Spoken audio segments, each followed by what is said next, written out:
After releasing the jam nut, we are going to adjust the set screw.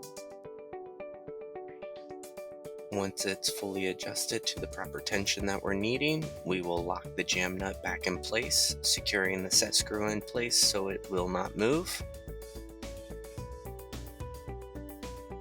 Once this is done, we are going to adjust for the overall locking force on the arm.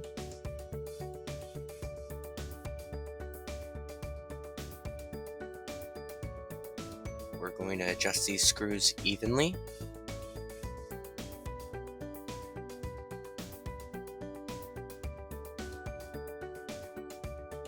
Once the adjustments are complete, just test the arm to make sure that it's at the desired tension that we're looking for, and then we're ready to put it back on the chair.